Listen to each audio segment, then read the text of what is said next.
সময়ের মূল্য বুঝতে চাও? তাহলে আজকের এই ভিডিওটি তোমার জন্য।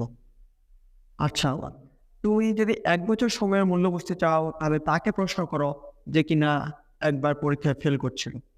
তুমি যদি ১ মাস সময়ের মূল্য বুঝতে চাও, তাহলে তাকে প্রশ্ন করো যে কিনা ১ মাসের বেতন এখনো পায়নি। তুমি যদি ১ দিন সময়ের মূল্য বুঝতে চাও, তাহলে তাকে প্রশ্ন করো যে কিনা ১ দিন গিয়েছিল। তুমি যদি ৩০ মিনিট সময়ের মূল্য বুঝতে চাও, তাহলে তাকে প্রশ্ন করো যে কিনা ওর প্রিয়জনের অপেক্ষায় ৩০ মিনিট বসেছিল। তুমি যদি ১ মিনিট সময়ের মূল্য বুঝতে চাও, তাহলে তাকে প্রশ্ন করো যে কিনা ১ মিনিট ট্রেন মিস করছিল। তুমি যদি ১ সেকেন্ড সময়ের মূল্য বুঝতে চাও, তাহলে তাকে প্রশ্ন করো যে কিনা অ্যাক্সিডেন্ট হতে, হতে বেঁচে গেছি। আর আমরা তো জীবনে প্রতিটি ক্ষেত্রেই সময় নষ্ট করে থাকি। যেমন এই ভিডিওটা দেখছেন, এটা আপনার একটা কাজের ভিডিও। আর অন্যান্য ভিডিও যেমন দেখি আমরা নাটক, এগুলোতে আমরা প্রতিটি ক্ষেত্রে সময় নষ্ট করে থাকি। তো আমরা যে ভিডিওটি আজকে করতেছি, আগামীকাল ১২ তারিখ এসএসসি রেজাল্ট। তো এই রেজাল্টে অনেকের মুখে থাকবে হাসি এবং অনেকের মুখে থাকবে কান্না। তো এই হাসি, এই কান্নার মধ্যে একটা রহস্য আছে। এই হাসি থাকবে কাদের মুখে জানেন?